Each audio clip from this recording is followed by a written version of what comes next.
वातावरणात साजरा करण्यात येतोय आणि त्या निमित्ताने त्या परमेश्वराचा व्यक्तित्वाचं नामस्मरण व्हावं या उद्देशाने हनुमान प्रसादी भजन मंडळ वर्धे तालुका पुणा जिल्हा सिंधुदुर्ग मी पोहोचतो आणि आता ज्या दिवशी भेटण्याचे साजरीकरण केलं ते सन्माननीय बुवा विनोद चव्हाण गावच्या सोडलेवडी तालुका पुणा जिल्हा सिंधुदुर्ग या ठिकाणी आमंत्रित करून त्या परमेश्वराचं नामस्मरण करण्याची जी संधी दिलेली आहे त्याबद्दल सर्वांना त्या मंडळाचे सर्व अध्यक्ष सन्माननीय शरद स्वामी उपाध्यक्ष सन्माननीय राजू मोरे आणि या मंडळाचे सन्माननीय प्रसन्नेश भास्कर त्याचप्रमाणे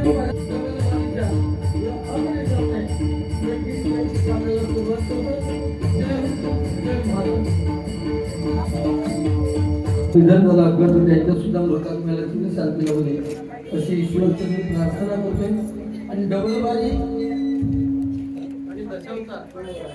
हा कोकण माणसाच्या गायचा ताईच आहे कैलासवासी सुधीर कलिंगर यांचं सुद्धा पुण्यस्मरण आहे त्यांचं सुद्धा आपल्याला शांती लावली अशी ईश्वरची प्रार्थना करतो धन्यवाद अतिशय उत्कृष्ट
आपल्या एरियातील सर्वांचे लाडके कार्यसम्राट आमदार सन्माननीय अशोक दादा पाटील यांनी या ठिकाणी या मंदिराचं सुशोभीकरण त्याचप्रमाणे सभागृहामधील शेडचं व अतिशय सुंदर लादीचं काम त्यांच्या माध्यमातून केलेलं आहे एकदा त्यांच्यासाठी जोरदार टाळ्या वाजवा त्यांच्या कार्यक्रम वाजवण्याला एक तास लागतो त्यामुळे ठीक आहे थोडस टायमिंगचा बंधन कोणी गजरामध्ये पाळलं तर मग ठीक होईल म्हणजे ते चांगलं होईल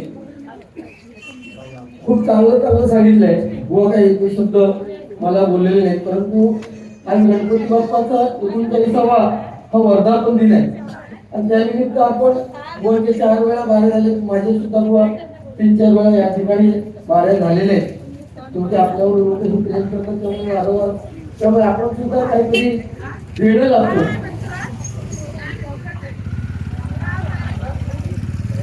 मोठ्या संख्येने मायबाप प्रेक्षक हजर आहेत महिला मंडळ आहे पण नेहमीसारखी कारण काय अंगणवाडीची जत्रा आहे माता महिलांची परवा त्यामुळे बरेच लोक गावी गेले जिल्हा परिषद तिला काही लक्षात नसतं जिल्हा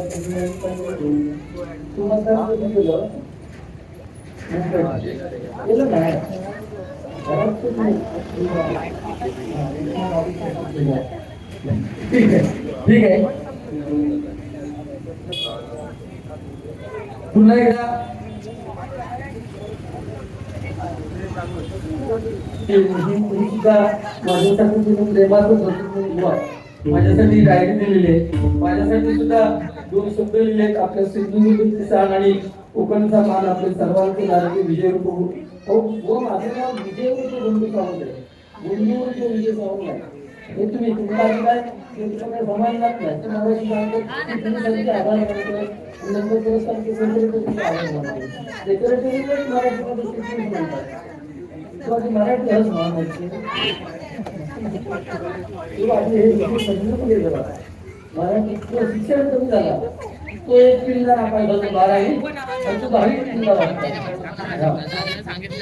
तुमच्या विजयी प्रगतीची वार्ता वर्षिक कॉलेजला होते अर्थात तुमच्या नावातच विजय आणि तुम्ही याचा कुटुंब तिकडे राहतावे तुम्ही हनुमंताचे कधी प्रार्थना गुरुदास सावंत कालचे नमस्वाड यांच्याकडून हे पाठपुस्तक आलेलं आहे. सचिन केळुसकर नेहमी मला बक्षीस पाठवून त्यांनी सुद्धा ते दुबईहून मला जीपीच्या माध्यमातून 500 एकाच पार्टी शूट पाठवलेलं आहे. त्यांचे मी माझ्या भजन मंडळाचा वगैरे आभार मानतो. मी भाषणामध्ये सांगत असतो की आपलं भजन राम कृष्ण हरी या मंत्रावर अवलंबून आहे. रामाचा आचार कृष्णाचा हा षडाक्षरी मंत्र आहे. कोणी सांगितलं की दिसतं ते नाशिवंत आहे आणि दिसत नाही तो परमेश्वर आहे. 100% बरोबर आहे. दिसतं ते नाशिवंत आहे आणि दिसत नाही तो परमेश्वर आहे. पण त्या परमेश्वराला जर आपल्याला बघायचं असेल तर त्या परमेश्वराने आपल्याला सुंदर 2 डोळे दिलेत जग संपूर्ण बघायला. परंतु त्या परमेश्वराला जर बघायचं असेल तर डोळे बंद केल्याशिवाय तुम्हाला परमेश्वर दिसणार नाही. खूप छान माहिती बुवांनी सुद्धा सांगितलेली आहे. आणि राम मी नेहमी सांगतो भजनाच्या माध्यमातून राम समजायला सोपा आहे. राम हा शब्द उच्चारायला सोपा आहे. राम हा शब्द लिहायला सोपा आहे. परंतु कृष्ण ज्याचं प्रत्येक अक्षर जोडाक्षर आहे तो कृष्ण समजायला कठीण आहे. कृष्ण हा शब्द उच्चारायला कठीण आहे. तेवढाच कृष्ण हा शब्द लिहायला सुद्धा खूप कठीण आहे. ज्या श्रीकृष्णाला छोटीशी बासरी उचलायला 2 हाताचा आधार घ्यावा लागला त्या श्रीकृष्णाने अख्खा गोवर्धन पर्वत आपल्या करंगळी उचलून घेतला. तो श्रीकृष्ण ओळखणे फार कठीण आहे. मृत्यूच्या डोकीवरती म्हणजे साक्षात नागाच्या खणीवरती म्हणजे मृत्यूच्या सुद्धा डोक्यावरती नृत्य करणारा कृष्ण ओळखणं कठीण आहे. सोन्याची द्वारका असताना सुद्धा गरीब सुदाम्यासारखा ज्याचा मित्र आहे तो श्रीकृष्ण ओळखणं फार कठीण आहे. महाभारताचं युद्ध क्षणात संपवण्याची ताकद असताना सुद्धा जो अर्जुनाच्या रथाचा सारथी आहे तो श्रीकृष्ण ओळखायला खूप कठीण आहे. म्हणून ज्याला कृष्ण समजला त्याला आपलं जीवन समजलं. परंतु ह्या कलियुगात सत्य त्रेता द्वापर आणि कली ह्या कलियुगात परमेश्वराच्या जवळ जाण्याचा मार्ग एकच आहे आणि ते म्हणजे भजन कीर्तन नामस्मरण आणि प्रवचन. जेवढं तुम्ही त्या परमेश्वराचं नामस्मरण करणार तेवढं त्या परमेश्वराच्या जवळ जाणार. कारण प्रत्येकाचं कर्म तुम्ही जे काय या ठिकाणी करताय 84 दशलक्ष वर्षानंतर आपल्याला जर मनुष्य प्राण्याचा देह मिळालाय तर तुम्ही या जन्मात काय करताय ते तुम्हाला या जन्मात फेडावंच लागतं. पूर्वीच्या काळी चालायचं तुम्ही मागच्या जन्मात केलं तर या जन्मात फेडायचं. आता तसं नाही. तुम्हाला या जन्मात केलं तर या जन्मातच फेडावं लागतं. तुम्हाला सकाळी एखाद्याचं वाईट केलं असेल तर संध्याकाळपर्यंत तुम्हाला फेडावंच लागतं. म्हणून एखाद्याचं चांगलं करता आलं नाही तरी करू नका पण दुसऱ्याबद्दल वाईट चिंतू नका. त्याची नोंद आपल्या कर्मात होते आणि कर्म आपल्याला प्रत्येकाला फेडल्याशिवाय आपल्याला परमेश्वराच्या चरणापर्यंत लीन व्हायला होणार नाही. कोणी सांगितलं की आपले आई वडील ज्यांच्यामुळे आपल्याला ही दुनिया दिसते ते आपले आई वडील आपली ग्रामदेवता आपली कुलदेवता त्यांची मनोभावे सेवा करा. आपल्याला ते कमी पडणार नाही. हा जो गणपती बाप्पा या ठिकाणी बसलाय त्याचा सुद्धा एक सुळा तुटलेला आहे. तो कशामुळे तुटलेला आहे तर आई वडिलांची आज्ञा मानली आणि साक्षात परशुरामाला आत्महत्या महाराज करण्यापासून थांबवलं. म्हणून आज्ञा मानली बाळा पिण्याची अडविले शिवभक्ताला विधी लिखित हे घडले सारे एकदंत म्हणती तुझला. परशुराम भेटीला आले, त्यांनी थांबवलं. परशुराम आणि गणपती बाप्पा यांचं घडमूड युद्ध झालं आणि परशुरामाने परशु घेतला, तो गणपती बाप्पाने आपल्या सुळ्यावरती घेतलाय. म्हणून त्या गणपती बाप्पाचा एक सुळा तुटलेला आहे. 14 विद्या 64 कलांचा हा अधिपती गणपती बाप्पा, त्याच्या ठिकाणी आपण भजन करतोय. इथे महिला वर्ग आहे. तुमचे हात तुमच्या कानावर जातील असेल एकही वाक्य माझ्या तोंडातून निघणार नाही, वरचं सुद्धा निघू दे नको, अशी गणपती बाप्पाच्या चरणी प्रार्थना करतोय. आणि ज्या प्रभू रामाच्या नामस्मरणाने आपण सुरुवात करतोय त्या प्रभू रामाच्या गुणगानाला सुरुवात केला करूया.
जय जय राम, जय जय राम, जय जय राम, जय जय राम, जय जय राम, जय जय राम, जय जय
माझ्याबरोबर बारीक असतात, त्यामध्ये अतिशय वेगवेगळ्या पेंटिंगवर त्यांचे हात चालतात आणि वेगवेगळ्या रागातून परत त्या पुनश्च त्या ठिकाणी येणं हे गोष्ट विनोद चव्हाण अनुभव करू शकता. एकदा ठिकाणी टाळ्या वाजवल्या, कारण बाकी त्याच्याकडनं काय अपेक्षा करू नको, बाकी त्याच्याकडनं काय अपेक्षा करण्याचे बाकी काय नाही. त्याची एक जबरदस्त नाट्यांतर सुरुवात जर या बुवाने केली तर त्याची हिंमत झाली पाहिजे की बाबा काहीतरी समोरच्या माणसाचं बोलावं हा विषय. बरोबर ना? हे ठीक आहे, गणपती बाप्पा आहे, महिला वगैरे ठीक आहे, जो पण आपण एकमेकाची काहीतरी काढू घे ना. हे बरोबर आहे. हे काय तू स्पर्धेत केलं, भजन केलं, गेलं तो बाजूचा आता झालं तुम्ही 4-5 वेळा गाडी चालवत पण आता एकदा माहिती की जरा पेटवणारं बोट ठेवा म्हणून. आता ह्याच्यापेक्षा काय समोरचा माणूस ताप जर मेहनत टाकल्याने तुम्ही काय करतो बरं मेहनत माणूसचा उपयोग आहे ना. बघा आनंद तुम्ही घराकडे चौकशी केलात तर आंबे, काजू, जांभळा इतकं जबरदस्त मोहर दिलेलं 4-5 वर्षाची काढून घोडा महिन्यात ती कळी ओतून मोहरली. फक्त कळी म्हणजे जे फळं झालं ना हा ती कमी आहे तिचा विषय सोड. ती फळं झाल्याला करू सन्माननीय मिराशी काका बुवा हे मिराशी आहे देवगड परिवार यांनी म्हणजे कौतुक केलं म्हणून माझ्यासाठी एक बहुमोल असं 20 रुपयाचं पारितोषिक दिलेलं तुम्हाला तो गणपती बाप्पा उदयचं आयुष्य उत्तम आरोग्य देव अशी परमेश्वराची.